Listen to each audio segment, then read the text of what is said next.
गुरुमुखो, आप जी समूह साध संगत को राधा स्वामी जी।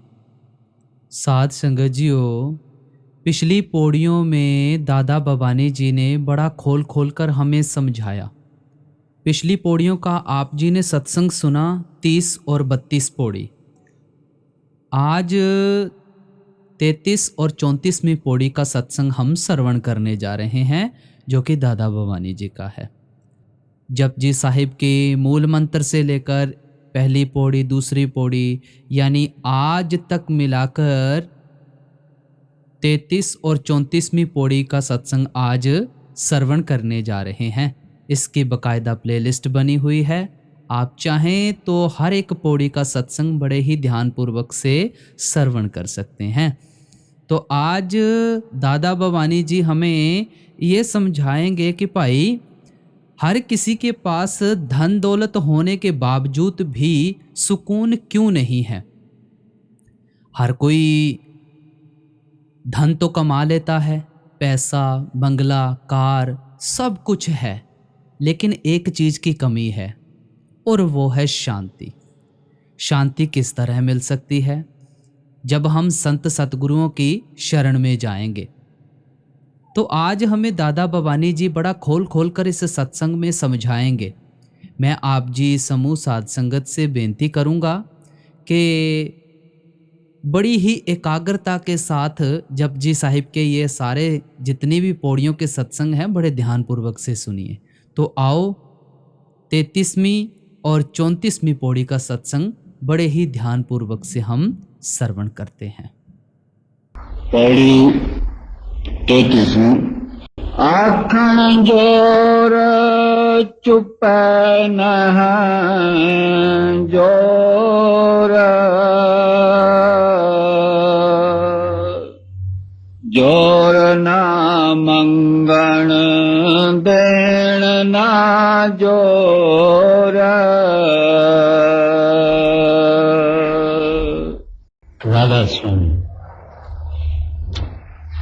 आज अपन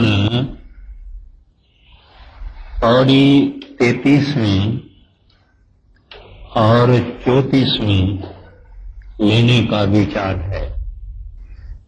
एक मनमुख या मन के कहने पर चलने वाला वो जब देखता है कि संतों की बड़ी दुनिया में इज्जत है, आबरू है, लोग मत्था टेकते हैं, उनके पांव की रज राख लेके बच्चों को लगाते हैं और जिस जगह जाते हैं वहां इज्जत होती है, संसार में भी इज्जत होती है, गरीब भी उनको इज्जत देता है, अमीर भी उनको इज्जत देता है। तो उस मनमुख बंदे को मन का शेखी जिसको कहते हैं, यानी मन का हिर्स हुआ और ये शेखी हुई कि मैं भी क्यों नहीं ऐसा हो जाऊं। जब मन शेखी करता है ना तो बहुत बड़ी बातें सोचता है। करने के वक्त अलग बात है, मगर सोचने के वक्त अलग बात है। तो उन्होंने कहा कि मैं भी ऐसा संत महात्मा बनूंगा, इतना मैं सिमरन करूंगा, इतना मैं जप करूंगा, इतना मैं रटन करूंगा कि एक जीभ नहीं मेरी, ऐसी लाख जीभ हो जावे, वो भी 20 गुना, माना 20 लाख मेरी जीभा हो जावे और एक एक जीभ सीधलेसली यानी बगैर खड़े होने के जगदीश का नाम जपन करे। जगदीश माना परमात्मा, हरि गोविंद, प्रभु वागुरु अकाल पुरख। कहते हैं इतनी मेरी जुबानें या जीभें सीधलेसली खड़ी होने के बगैर चालू ही रहे परमात्मा के नाम का जाप, पर ये मनमुख है। इस आदमी ने नाम नहीं लिया हुआ है।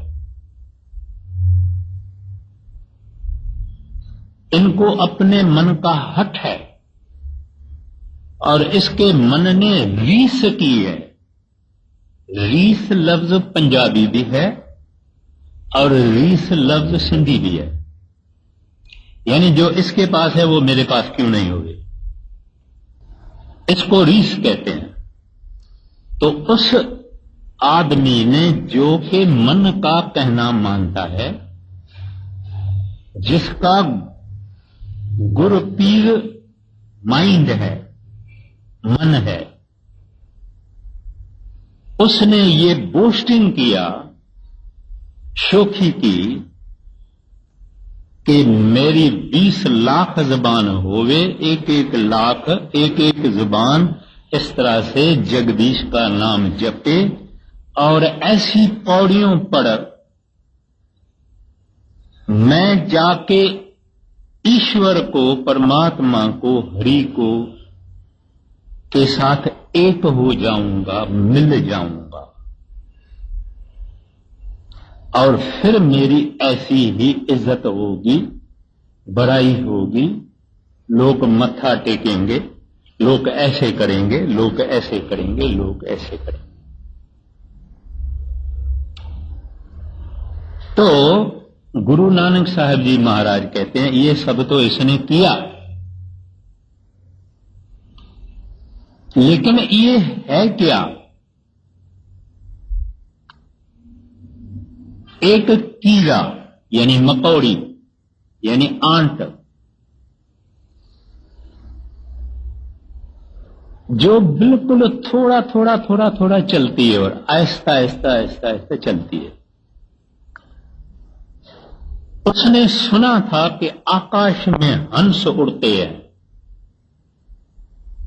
नील गगन में हंस उड़ते हैं। तो सुन के हमारा भी यही हाल होता है, कई बातें सुन के उसने कहा मैं भी उन आकाशी हंसों के तरह से उड़ूंगा। यहां भी मन की रीस है, मगर इस मकोड़े को खंभ है नहीं, पंख है नहीं, विंग्स है नहीं, उड़ नहीं सकता। कैसे उड़ेगा? तो गुरु नानक साहब जी महाराज कितने सुंदर चित्र देते हैं। कहते हैं कि वो जो जगदीश का नाम 20 लाख जुबानों से जपने वाला, उसके मन की रीस ऐसी ही है जैसी रीस इस कीड़े की है, मकोड़े की है। जो जमीन पे चलता है, आकाश में उड़ने की रीस करता है, ऐसे ही ये मनमुख बंदा जिसका गुड़ पीर क्या है, मन, वो संतों से मुकाबला करने की कोशिश करता है, वागड़ू को मिलने की कोशिश करता है। इतना कह के गुरु साहब जी महाराज कहते हैं मगर इस आदमी ने एक बात ओमिट कर ली, जो मुख्य बात है। वो कौन सी बात है? कहते हैं ना, ये नानक नदरी पाइए,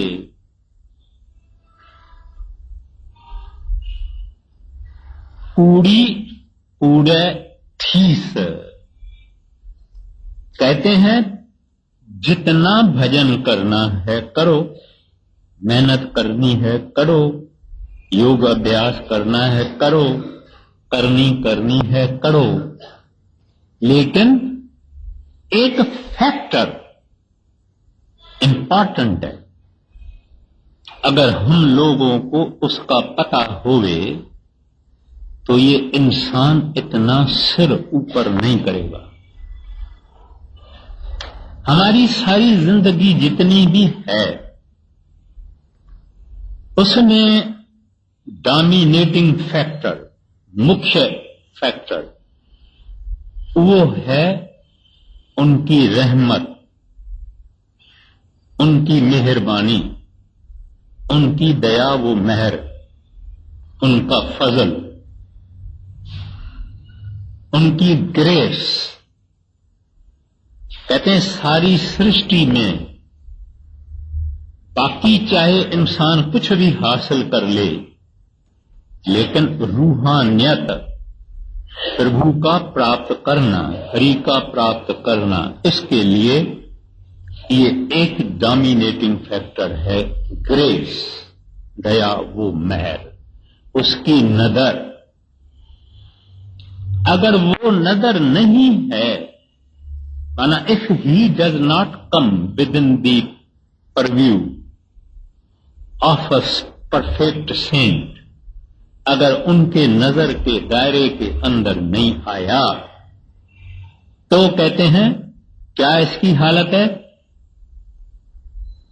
कूड़ी ठीस।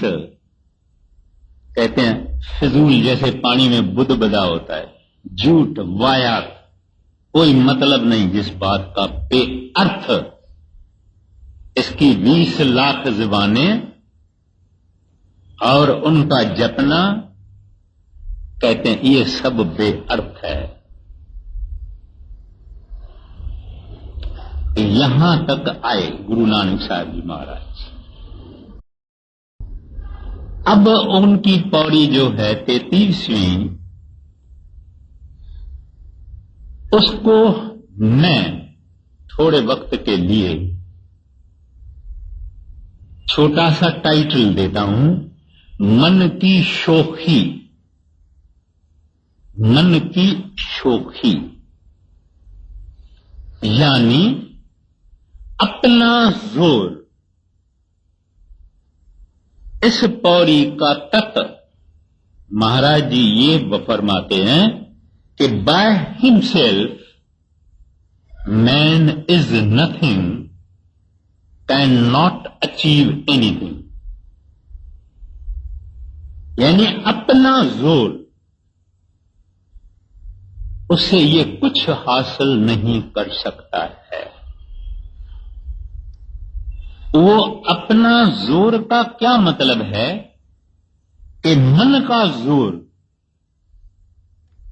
यानी मन के कहने से ये कुछ नहीं हासिल कर सकता है। इस विचारे की पावरलेसनेस है, बिल्कुल खत्म है, कुछ भी नहीं है, जीरो है। गुरु नानक साहब जी महाराज फरमाते हैं, ऐ बंदा, ये जो तू कुछ कहता भी है, कुछ बात तू सुनाता भी है, कुछ तू बोलता भी है, कुछ तू गाता भी है, मुंह से जो तू आवाज भी निकालता है, कहते हैं इसके ऊपर भी तुम्हारा कोई जोर नहीं है, जबरदस्ती नहीं है, इसके ऊपर भी तुम्हारा कोई कंट्रोल नहीं है, इसके ऊपर भी तुम्हारा कोई पावर नहीं है। ऐसी ऐसी बातें आदमी सुन के कई सवाल मन में पैदा हो जाते हैं, भाई ऐसी क्या बात है, हम बात नहीं कर सकते हैं? नहीं कर सकते। एक अंधा आदमी,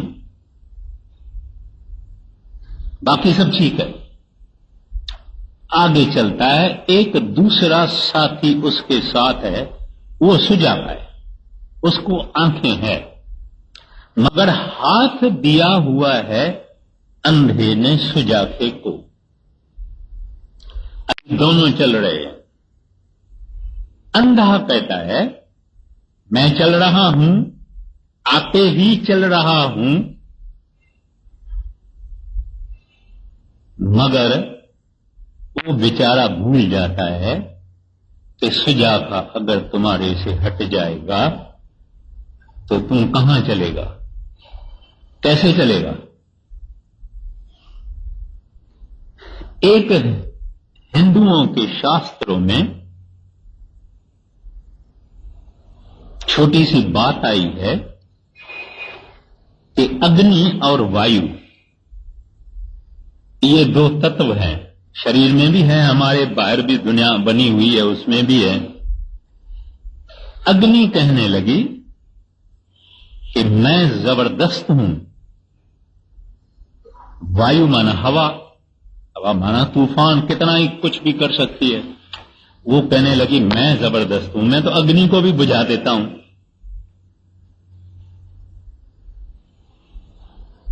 आखिर में दोनों देवी के पास आए,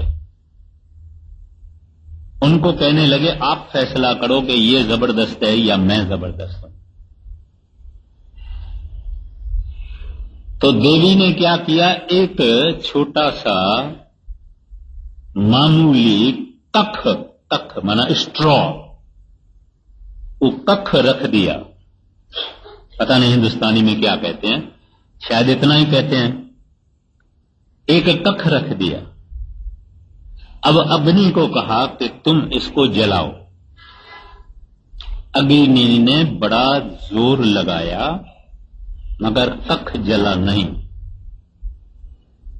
फिर वायु को कहा कि इसको उड़ाओ, तो वायु ने बड़ा तूफान मचाया मगर वो कख उड़ा भी नहीं, वो जला भी नहीं और उड़ा भी नहीं। तो दोनों एक दूसरे को भी देखने लगे, देवी को भी देखने लगे। देवी ने कहा तुम्हारे को जो आग की ताकत है वो मैंने दी हुई है, मैंने अपने पास बंद करके रख दी, माना विथड्रॉ कर दी। तूफान को कहा, हवा को कहा कि जो तेरी ताकत है हवा की वो मैंने दी, वो मैं थोड़े टाइम के लिए अपने पास रख दी, अभी तुम दोनों लाचार है। तो ये इंसान, गुरु नानक साहब जी महाराज कहते हैं, आखण जोर, कहते हैं तू कितना भी मुंह से कहना चाहो, अगर साहब तुम्हारे जुबान के पीछे नहीं है तो कुछ भी कह नहीं सकते हो। फिर फरमाते हैं चुप्पे नहीं जोर, अगर तुम मवन भी रखना चाहो, मुंह बंद करना चाहो, जुबान बंद करना चाहो, कहते हैं तू बंद भी नहीं कर सकता, क्योंकि इस बंद करना मुख को ये भी कंट्रोल उस साहिब का है। कहते हैं तुम्हारे में वो भी जोर नहीं है, जोर नहीं है, तुम पावरलेस हो। इस सारी पौड़ी का तत्व ये है, omnipotence of God, importance of man. परमात्मा का शक्ति और पावर और इंसान की महाकमजोरी, ये इस पौड़ी का तत्व है। अब उन्होंने ये दो बातें कह दी। अब देखिए आप आगे क्या फरमाते हैं। कहते हैं जोरन मंगण, कहते हैं आप अगर किसी से मांगना चाहो, लेना चाहो, हासिल करना चाहो, वो भी मंग के भी नहीं सकते हो, क्योंकि ये भी पावर मालिक का है, तुम्हारे को दिया हुआ, तब तू मंगते हो, ना तो मंग भी नहीं सकोगे। फिर कहते हैं देण न जोड़, अगर तू किसी को कुछ देना भी चाहो, धन मिल्कियत पैसा वगैरह वगैरह वगैरह, कहते दे भी नहीं सकते हो, क्योंकि तुम्हारे को अपनी समृद्धि नहीं है, अपना बल नहीं है, अपना by yourself you are important, बल भी तुम्हारा नहीं है। आप देखिए हम लोग कितना घमंड करते हैं। धन का क्या घमंड है, अपने रहने के मकान का क्या घमंड है, अपनी मोटर कारों का क्या घमंड है, अपनी फैक्ट्रियों का क्या घमंड है। लोग कहते हैं मेरा तो मोटर ड्राइवर ऐसा सलाम करता है, उसको फलानी वर्दी पहनी हुई होती है, मैं अमेरिका से नकल करके डिजाइन करवा के यहां टेलरिंग करवाया है, मेरा ड्राइवर की भी ऐसी पोशाक है। ये सिलसिला चलता है दुनिया में। लेकिन महाराज जी कहते हैं कि मुंह से बोल भी नहीं सकते हो, शांत भी नहीं कर सकते हो, मांग भी नहीं कर सकते हो, दे भी नहीं सकते। अभी देखिए आगे क्या फरमाते। आखण जोर चुपे न जोर, जोर ना मंगण देण ना जोर, जोर ना जीवन मरण ना जोर, जोर ना राज माल मन सोर। कई लोग हैं जो जीना चाहते हैं, यानी उनको बीमारियां आ गई है, कई तकलीफें आ गई है, या उम्र बहुत बड़ी हो गई है, जिंदगी खत्म होने में है। कहते हैं तू अगर जीना भी चाहो तो जी भी नहीं सकता है। अपनी मर्जी से, अपने पावर से, अपनी समर्था से कहते हैं तू जी भी नहीं सकता है। फिर कई लोग हैं, बड़ी उम्र हो गई है, पैसा भी है, बच्चे भी हैं, लड़कियां भी है, लड़के भी है, धन भी है, माल भी है, इज्जत भी है, लेकिन कहते हैं अभी हमारा रहना ठीक नहीं है, हम मरना चाहते हैं। कहते हैं मर भी नहीं सकते हो। कुछ दिन पहले एक लिखा पढ़ा आदमी था, वो कोई 86-87 बरस का हो गया। उसको मालूम था कि मैं आपघात करूंगा तो गुनाह है, तो उन्होंने एक आइडिया निकाली। उसका इलस्ट्रेटेड वीकली में पूरा लेख आया था। उसने इंदिरा गांधी को लिख भेजा कि भाई आप आदमी को मरने की तो आजादी दो, मैं 87 बरस का हूं, बाल बच्चे सब हैं, सबको अलग अलग हैं, खुश हैं, मुझे भी धन है, तंदुरुस्ती भी है, मेरा होश भी सालम है, लेकिन मैं चाहता हूं कि ऐसी हालत में ही मर जाऊं तो ठीक है, और मैं अगर अपने आप को मार देता हूं आपको क्या एतराज है। तो उन्होंने लेख लिखा कि इंदिरा गांधी से तो मुझे कोई जवाब आया नहीं, लेकिन कहता है देखो भाई मुझे मरने की भी आजादी नहीं है, मैं चाहता हूं कि शांति से मर जाऊं। फिर आखिर उस आदमी ने कोई स्लीपिंग टैबलेट बहुत लेके और गुजर गया। जो अखबारें पढ़ते हैं उनको मालूम, उसका फोटो भी आया था। अब कहने का मेरा क्या मतलब है कि बड़े गुरु नानक साहब जी महाराज कहते हैं तू जीना चाहो अपनी मर्जी से जी नहीं सकता है, मरना चाहो अपनी मर्जी से मर नहीं सकता है। ये जो सुसाइड का केस है या आपघात का केस है, ये निराला है, इससे जैसा कोई बड़ा गुनाह नहीं है, इससे जैसा कोई दुनिया में गुनाह बड़ा है नहीं। इस वास्ते सब धर्म वाले कहते हैं आपघाती महापापी, क्योंकि जीवन जिसने दिया ले भी वो ही सकता है। अगर ये जोड़ावड़ी करेगा तो बहुत कष्टों से निकलना पड़ेगा। तो फिर वो फरमाते हैं जोरन राज, कहते हैं तुम राजा ही करना चाहते हो, गवर्न करना चाहते हो, हाकम होना चाहते हो, कोई मिनिस्टर वगैरह होना चाहते हो, कोई मेयर होना चाहते हो, कुछ भी होना चाहते हो, कहते हैं तुम अपने बल से नहीं हो सकते हो। मगर कहते हैं तुम शाहूकार होना चाहते हो, धनाढ़ होना चाहते हो, माल पदार्थ हासिल करना चाहते हो, जिसके लिए तुम्हारा मन देखिए गुरु नानक साहब की भाषा कितनी सुंदर है और एक एक लफ्ज उनका बड़ी पुरमाना है। फरमाते हैं जोरन राज माल मन सोर, कहते हैं तुम माल धन वगैरह हथ करना चाहते हो जिसके लिए हर एक का मन बड़ा शोर करता है। हमारी तस्वीर लगा दी, ये मन ही करता है ना शोर, मैं ऐसे बन जाऊं, मैं ऐसे बन जाऊं, मैं ये हूं, मुझे ये चाहिए, मुझे ये चाहिए, मुझे ये चाहिए।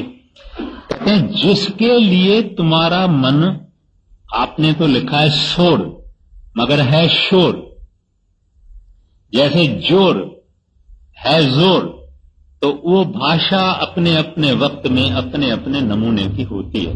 आज भी पंजाब में कुछ लोग मतलब कहते हैं, कुछ लोग मतबल बोलते हैं, उसमें कुछ भी नहीं है, लेकिन माना क्या है। और कितना सुंदर दृष्टांत देते हैं, वर्णन करते हैं, विस्तार करते हैं कि ऐ बंदा तू मर भी नहीं सकता है, तू जी भी नहीं सकता है अपने बल से, और ये मन तुम्हारा जो शोर करता है मुझे ये धन माल ये वो सब मिल जावे, कहते हैं वो भी तुम अपने बल से हासिल नहीं कर सकता है। आगे जोर ना सुरती ज्ञान विचार, जोर ना जुगती छुटे संसार।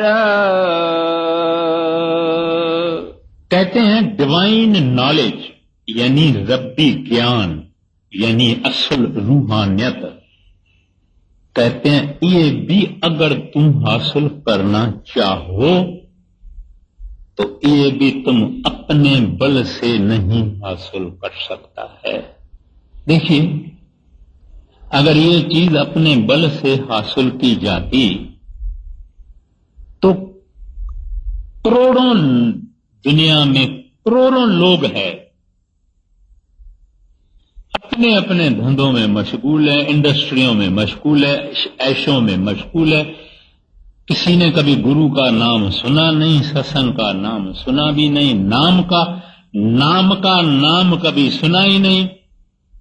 आए खाए पिए बड़े हुए, 4 पैसे जमा किए, बच्चे पैदा किए, ये किया वो किया। फिर फरमाते हैं, बोलो जोर ना सुरती ज्ञान विचार, जोर ना जुगती छुटा संसार। जिस हाथ जोर कर वेखै सोई, नानक उत्तम नीच न कोई।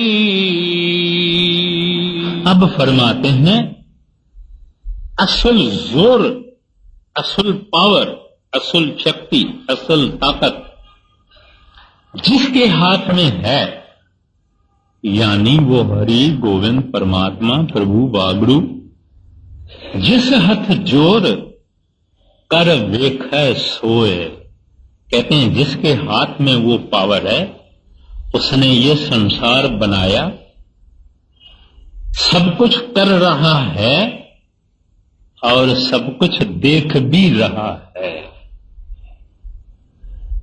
जिस हथ जोर कर, जिन्होंने किया, वेखै सोए, कहते हैं फिर देखते भी हैं। ये तो उनका ही तमाशा है, उसका ही नाटक है। जो कुछ है कहते हैं वो असल जोर वाला, वो जो पावर है, कहते हैं वो पावर खुद देख भी रहा है अपनी पैदा की हुई नाटक को, तमाशे को, संसार को, कहते हैं देखता भी है। नानक विगसै वे पड़वाह, वो वे पड़वाह देख के खुश भी होता है कि ये मेरा, मैंने बनाया। फिर कहते हैं नानक उत्तम नीच न कोय। अब पहले जो उन्होंने कहा, उन्होंने ये कहा कि सब कुछ उनका ऑर्डिनेंस है, सब कुछ उनकी विल से होता है, सब कुछ उनके हुक्म से होता है। हुक्म से पैदा करके हुक्म के रूप में सबको चला रहे हैं और हुक्म से ही देख रहे हैं। फिर कहते हैं दुनिया में अगर कोई नीच है या ऊंच है या उत्तम है, ये किसी के कारण नहीं है, ये भी उनके हुक्म से होता है। लेकिन उसके कारण अगर कोई नीच भी है तो परमात्मा को कोई रुकावट नहीं है। नीच के ऊपर भी वो दया करता है, उत्तम के ऊपर भी वो दया करता है, कर सकता है। अभी गुरु रविदास जी महाराज कौन थे? जूता बनाने वाले, चमड़ा इकट्ठा करके उसको नीच जाति हिंदुस्तान में कही जाती है, लेकिन उसके आगे राजाएं मत्था टेकते थे। कबीर साहब जूलाहे थे, धागा बनाते थे, खादी बनाते थे, बिक्री करते थे, राजाएं महाराजाएं सिर टेकते थे। तो कहते हैं वो हरि है जो नीच को ऊंच भी करे, ऊंच को नीच करे। मेरा गोविंद, वो मेरा गोविंद जी जो है वो नीच को ऊंच करने वाला, ऊंच को नीच करने वाला है। और जिसके ऊपर वो बख्शिश करना चाहे नीच से ऊंच कर सकता है, मगर दूसरा कोई न कहे कि फलाना नीच है, फलाना उत्तम है। कहते हैं दूसरे को अधिकार नहीं है, क्योंकि उनको अभी पता लगना चाहिए कि ही इज पावरलेस। अभी इंसान को पता, इस पौड़ी से पता लगना चाहिए कि मैं प्रभु कुछ भी नहीं। इससे पहली पौड़ी में उन्होंने कहा नदर, नजर, रहमत। इस पौड़ी में दिखा दिया कि बंदा तू खाक है, तू कुछ भी नहीं है। जब भी तू महसूस करेगा, रियलाइज करेगा कि इतनी भारी जबरदस्त सिस्टम्स उन्होंने बनाई है, जिनका ये जुबान या फैलसूफ या साइंसदान या लिखने पढ़ने वाले हिसाब नहीं लगा सकते हैं। उस मशीन के हम एक छोटा सा वॉच का स्क्रू, आपने देखा वॉच में कितना छोटा स्क्रू होता है, इतनी सी छोटी वॉच, उसमें अंदर कितने स्क्रू, उससे भी छोटा। कहते हैं तू उस परमात्मा की बनाई हुई भारी मशीन, मशीन माना आप सिस्टम्स कहो, कुछ भी कहो, उसका तू जरा है। अगर तुमने ये महसूस किया कि मैं तो एक नाचीज जरा हूं, सब कुछ वो करने वाला है, तो कहते हैं तुम्हारे लिए सुख के दिन शुरू हो जाएंगे। तुम्हारा ही ईगो, तुम्हारा ही अहंकार, तुम्हारा ही अभिमान, तुम्हारा ही गौरव, इसने तुमको दुखी किया। तुमने मां बोलना शुरू कर दिया ना, जब से तुमने मां बोलना शुरू किया तुम्हारे सब दुख पैदा हो गए। जब तू ये सोचेगा कि तू कुछ बाबा है ही नहीं, सब कुछ वो है, तू एक जरा सा है, उस मशीन में नहीं चलेगा तो बाहर फेंका जाएगा। कई हैं जो उसके मशीन के साथ बराबर नहीं चलते हैं, बाहर फेंके जाते हैं, बहुत कष्टों में और तकलीफों में और परेशानियों में भेजे जाते हैं। ये नरकों में कौन है? ये जो इतने बड़े बड़े भारी नरक बने हुए हैं, उसमें कौन है? एक मैं अर्ज करता हूं, कुछ लोग समझते हैं कि नरक है नहीं, ये मगर नरकों में है कौन? जो परमात्मा को मुंह से चाहे कुछ भी बोले लेकिन मानते नहीं, उन्होंने सब किस्म के गुनाह पाप किए, जुल्म अत्याचार किया, सब कुछ किया। मशीन के साथ नहीं चले, मशीन के उलट चल रहे। मशीन अगर यूं चल रही है क्लॉकवाइज, तो उन्होंने एंटी क्लॉकवाइज अपनी जिंदगी कर दी। इस वास्ते वहां है। एक बड़े महाराज जी की सत्संगन थी, आपने शायद सुना भी होगा, बड़ी कमाई वाली थी। एक दिन महाराज जी को कहती है कि सच्चे पातशाह, मैं जब अंदर जाती हूं तो वहां मेरे पति के चिल्लाने की आवाजें आती है नरकों से, और मैं उनको देखना चाहती हूं और उनके लिए कुछ करना चाहती हूं। महाराज जी ने उसको कहा, बीबी भूल जाओ, भूल जाओ, ये क्या तू विचार कर रही है? कितने बरस उसको हुए, गुजर गए, तू उसका सोच मत किया कर। भूल जाओ इस बात को, तू बिल्कुल भूल जाओ। फिर वो 2-3 बारी महाराज जी को यही बात कही। महाराज जी ने कहा, तू फिर नया तुम्हारा मोह पैदा हो जाएगा, फिर तू उधर खींची जाएगी, फिर तुमको मालूम नहीं है तुम्हारी इतनी तरक्की हो रही है भजन सिमरन की, उसमें सारी में बांधा आ जाएगा, रुकावट आ जाएगी, तू क्या कर रही है? वो मानी नहीं। आखिर में जब खुद गई तो खबे को चली गई, क्योंकि इस तरफ नरके हैं, इस तरफ स्वर्ग हैं, बीच में जहां भजन करने वाला जाता है ये परमात्मा का देश है, यानी सचखंड है। वो खंडों की बात बाद में होगी। तो ये खबे चली गई। खबे चली गई तो नरकों में जब उन्होंने अपने पति का भी आवाज पहचाना, भजन करने वाली थी, खिंच गई। खिंचता ऐसा है आदमी, ये बात से बात ज्यादा फिर लंबी हो जाएगी, जो मैं नहीं करना चाहता हूं। जब भी जिस आदमी ने नाम नहीं लिया है, वो जब मरता है तो उसकी रूह को काल ऐसे खींचता है जैसे ये जेट हवाई जहाज 747 भारी हवाई जहाज है, उसके पाथ में कोई भी चीज आ जाए उसको ले लेगा, पकड़ लेगा। बड़े बड़े पंछी आकाश में फिरते हैं, उसके पास में आ जाते हैं, खींच लेती है मशीन, हवाई जहाज भी खराब हो जाता है। ऐसे खिंच गई। खिंच गई तो बाबा जी ने बड़े महाराज जी को कहा अंदर कि भाई अपना एक सेवक है, नरकों में जा पहुंचा, उसको बचाओ। महाराज जी गए माना अंदर, उनकी जो शब्द स्वरूप में गए तो उनको कहता है 5 नाम याद है? कहती है नहीं। मेरी आवाज सुनती है? जी। मेरी आवाज के पीछे पीछे आ जाओ। महाराज जी का आवाज को पकड़ के निकल आई। खैर, ऐसी हालतें हैं कि लोग सैकड़ों बरस, हजारों बरस नरकों में जग खाते हैं। जो उनकी मशीनरी के साथ साथ चलेगा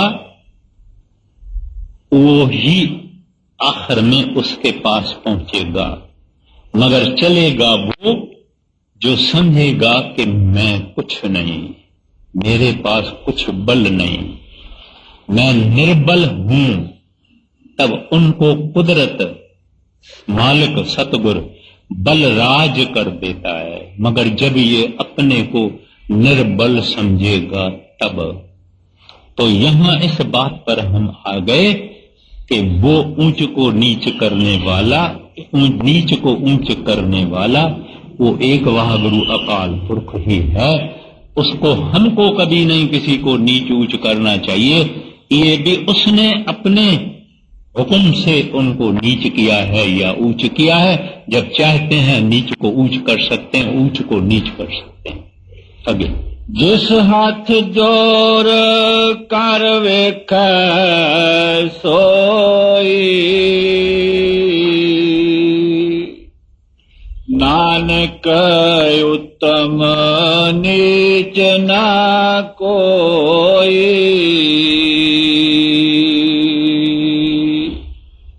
राति रुति तिथि वार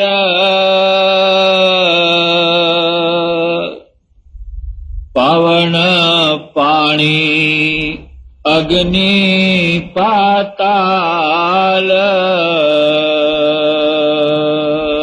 अब ये 34वीं पौड़ी है। असल में इस पौड़ी में जिक्र है धर्म खंड का। 5 खंड हैं। ये धरती जो है ये है धर्म खंड। उसके बाद में है ज्ञान खंड, उसके बाद में है शर्म खंड, उसके बाद में है कर्म खंड, उसके बाद में है आखिरी सच खंड। अब अपने इस पृथ्वी को और जितनी पृथ्वियां हैं, अर्थ प्लैनेट्स हैं, इसको गुरु नानक साहब जी महाराज धर्म खंड कहते हैं। क्यों धर्म खंड कहते हैं उसको हम देखते हैं। कहते हैं राति यानी रातें, रुति यानी मौसम यानी सीजन, थिति यानी डेट्स जिसको तिथि बोलते हैं। फिर कहते हैं पाताल यानी पाताल और धरती। ये कहते हैं परमात्मा ने प्रकट की, बनाई, इनको रूप दिया। पवन हवा, पानी पानी, अग्नि अग्नि और पाताल यानी धरती। कहते हैं ये उन्होंने बनाए। किस विच धरती थाप रखी धर्मसाल। कहते हैं ये सब बनाए हम, और आप जानते हैं हम इसमें ही रहते हैं, इस धर्मखंड में ही हम रहते हैं और कई बारी आए हैं और गए हैं। कहते हैं और देखिए कितना सुंदर वर्ड पिक्चर है। उन्होंने रातें भी कह दी, रात माना रात हुई तो दिन भी हुआ। इस तरह से रुत हुई, रुत का मतलब ये है कि ये सब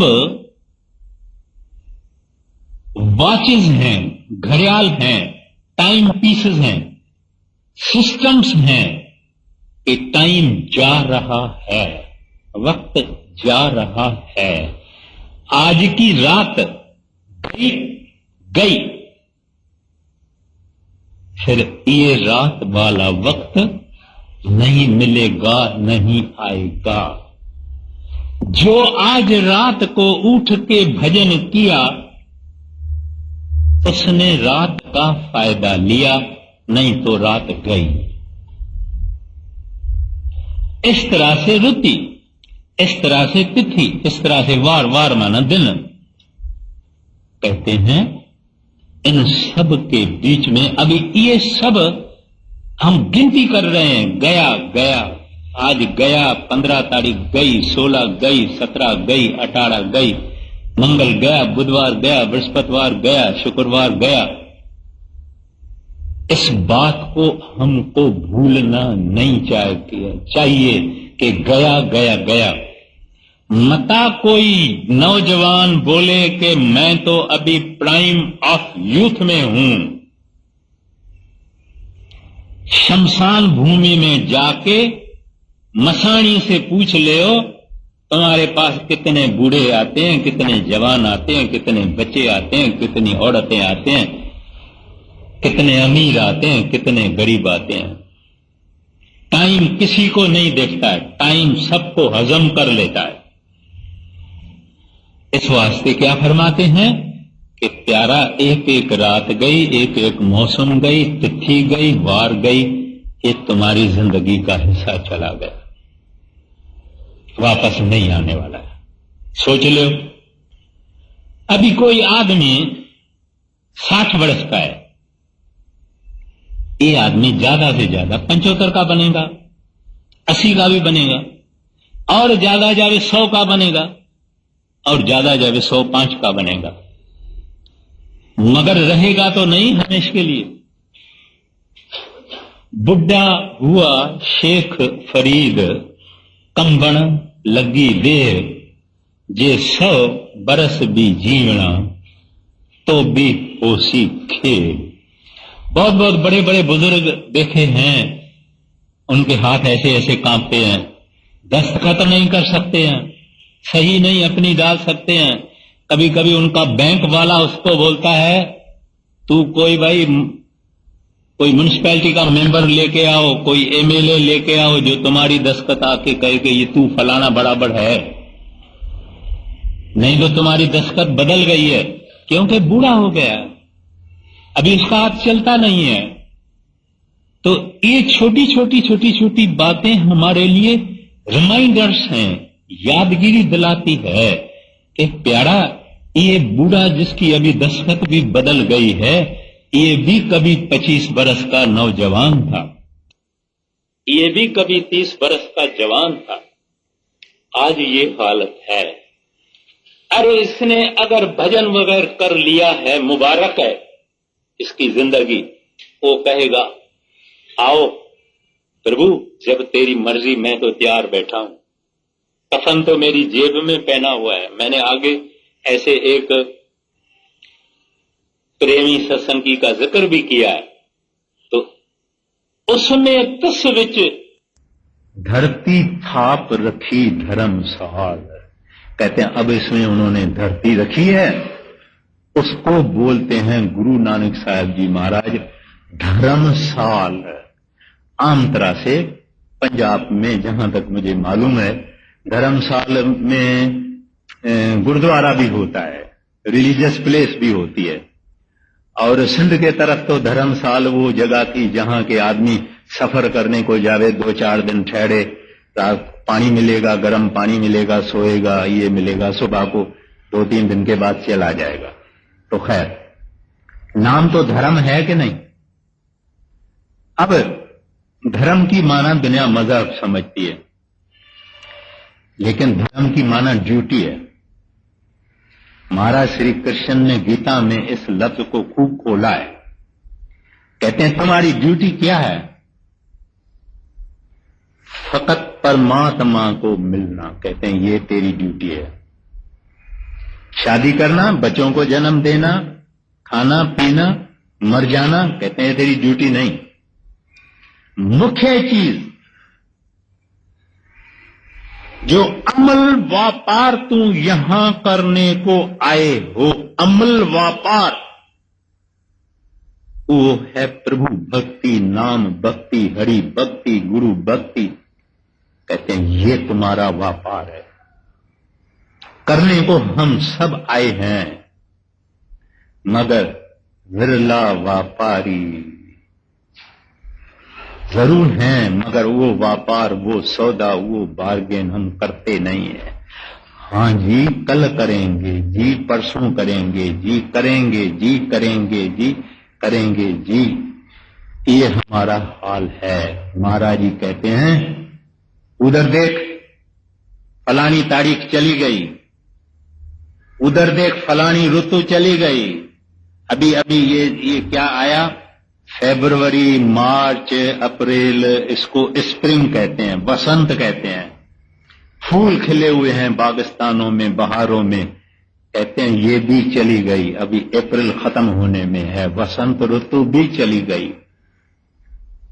कहते हैं इधर तो तुम्हारी ये चली जा रही है, इधर तू इस धर्मशाल, संस्कृत लफ्ज धर्मशाल्य, शाला जिसको फिर कह देते हैं, वो स्थान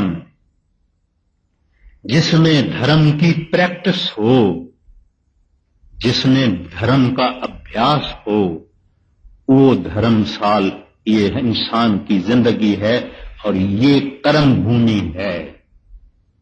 इसमें हमको पहला काम ये करना है, बाकी सब काम पीछे वो भी करने हैं। संत नहीं करते हैं कि सब छोड़ दो, कहते हैं इसको खाली पीछे से हटा के आगे कर दो।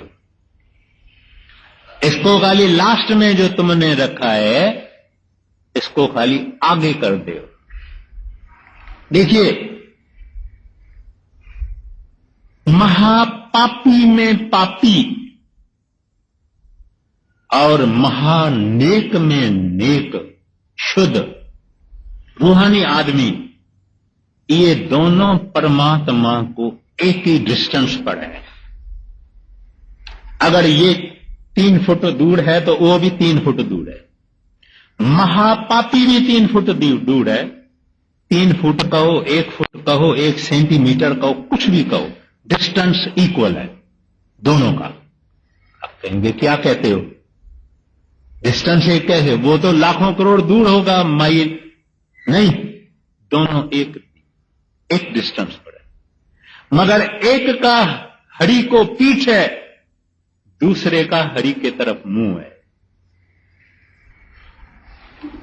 उसने दुनिया को मुंह दिया है, दुनिया खाया, दुनिया पी, दुनिया सब कुछ, दुनिया दुनिया दुनिया दुनिया दुनिया दुनिया, मान शान लाज ये वो सब दुनिया की।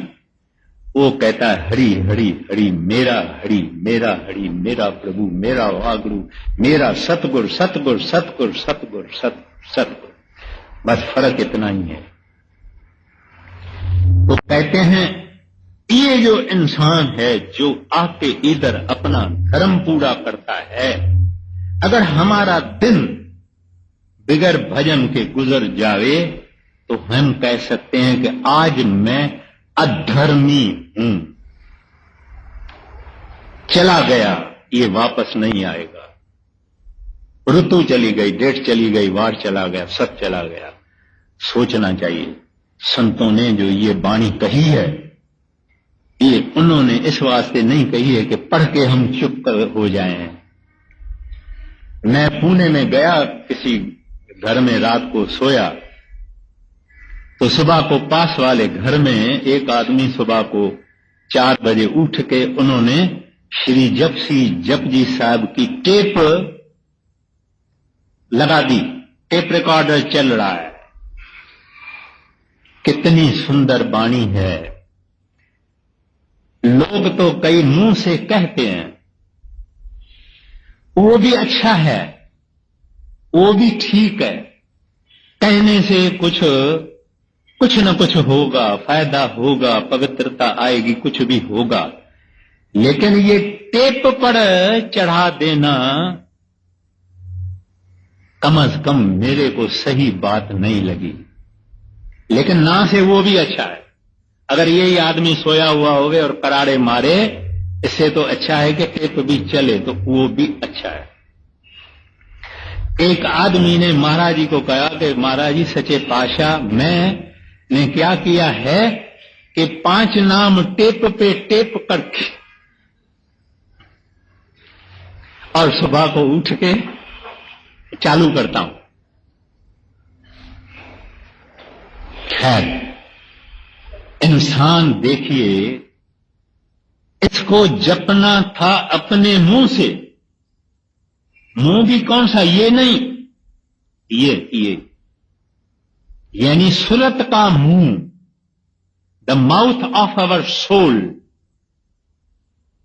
उस आत्मा के मुंह से इसको जपना था ताकि इनकी एकाग्रता होवे, ताकि इनका पांव सुन होवे, गोडे सुन होवे, कमर सुन होवे, पीठ सुन होवे, ये सब सुन होवे। इसके लिए आत्मा के मुंह से जपना है। ये बहुत ऊंची चीज है, बहुत ऊंची चीज है। कभी कभी कोई ऐसा मौका मिल गया, मालिक की मौज हुई, तो जो भजन करने का जिनको शौक है उनको अकेला बुलाया जाएगा, और थोड़े थोड़े होंगे तो अच्छा है। वहां ये बातें जरा खोल के की जाएगी, ऐसी आशा है। बाकी जो मालिक की मौज है, तो इस आत्मा के मुंह से अपने को सिमरन करता है, तब ये चेतन सत्ता सारी निकल के यहां आती है, जिसको कहते हैं जीवत मरना। नानक जीवतियां मर रहिए, ऐसा योग कमाइए। कबीर साहब जी महाराज की भी वाणी ऐसी है, सभी संतों की वाणी ऐसी है। महाराज जी ने तो किताब छपवा लिया है, डाई टू लिव। इसका पूरा मतलब क्या है? Die while living so that you live immortally, so that you live forever. जीते जी भजन करके मरो ताकि आप अमर हो जाओ। ये मुंह के नहीं, कंठ से नहीं, यहां जो सुरत है उसके मुंह से जपने से ये अवस्था हासिल होती है। तो इस वास्ते कहते हैं ये अपना प्यारा धर्म करो, ड्यूटी करो। असल ड्यूटी वो बाल बच्चों की भी, जो ये ड्यूटी करता है ना, ये मेरी बेनती है, निमाणी बेनती है, जो भजन की ड्यूटी कर सकता है उसके लिए बाकी ड्यूटी आसान है, क्योंकि कठिन से कठिन ड्यूटी ये है। जिसने ये ड्यूटी करनी शुरू की, माना उसका कुछ न कुछ मन के ऊपर जाता है, कंट्रोल है, थोड़ा थोड़ा। मन जबरदस्त चीज है, कोई छोटी चीज नहीं है। पर कुछ जरूर जो आदमी रोज इसकी गर्दन पकड़ के इसको बिठाता है, गर्मी होवे सर्दी होवे, और जपवाता है, गुरु की दया तो होती है। अंडरस्टूड।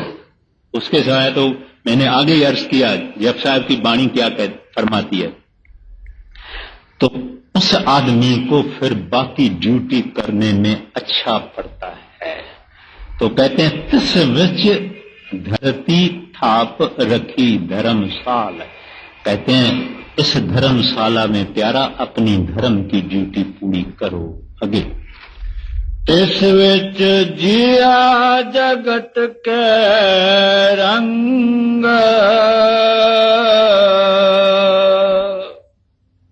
तिनके नाम अनेक अनंत। कहते हैं उसने, उन्होंने अनंत जीव पैदा किए।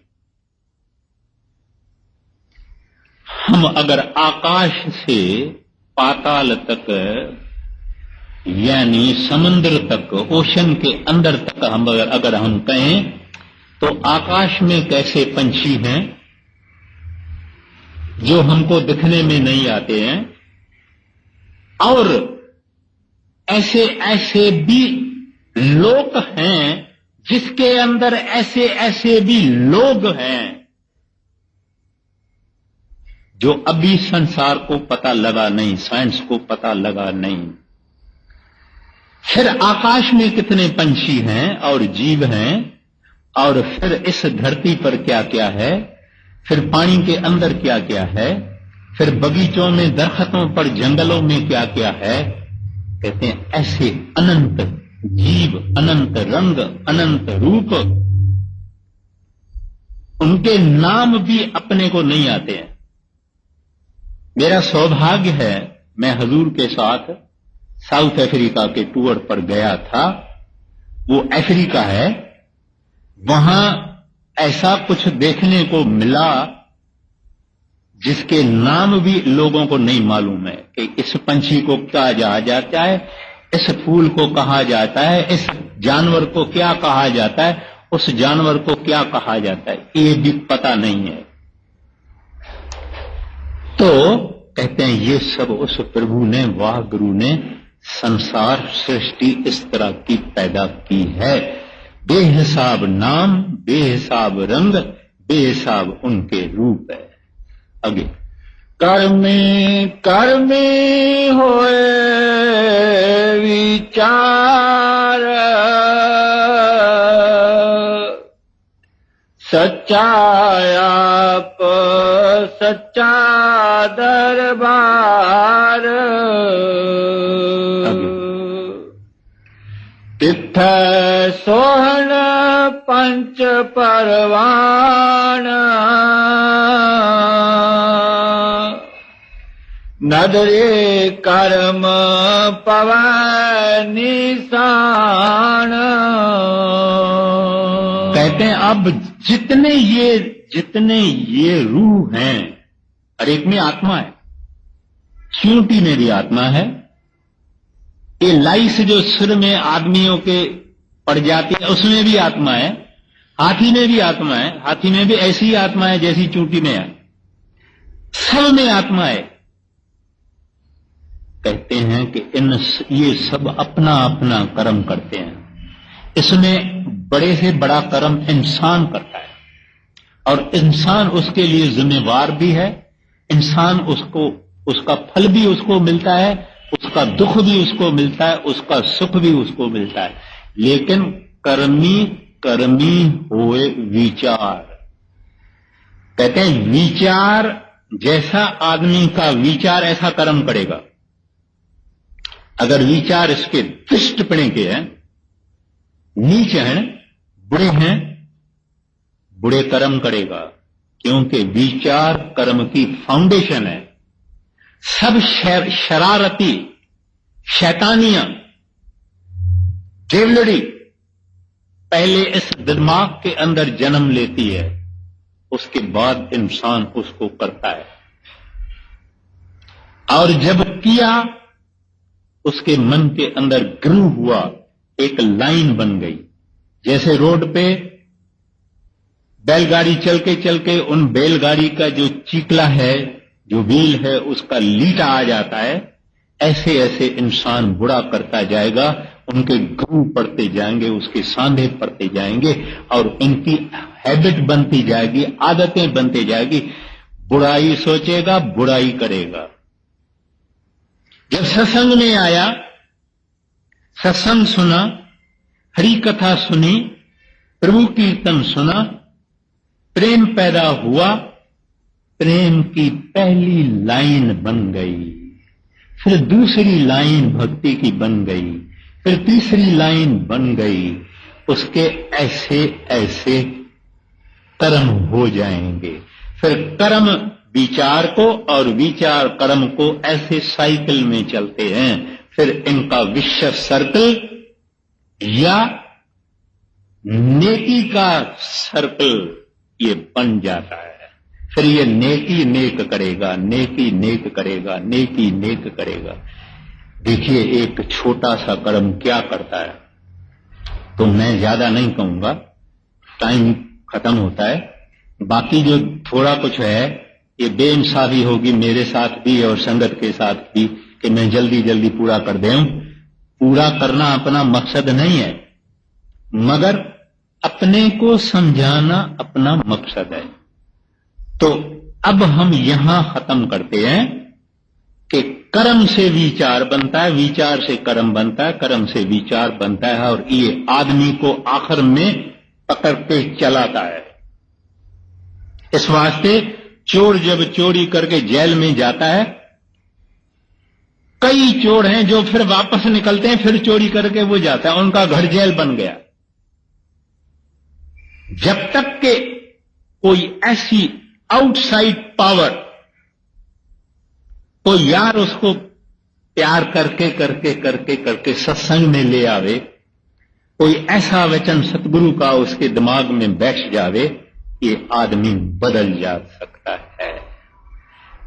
तो ये चीज यहां ही मैं समाप्त करता हूं, फिर दूसरे मंगलवार को आगे को लेंगे। राधा स्वामी।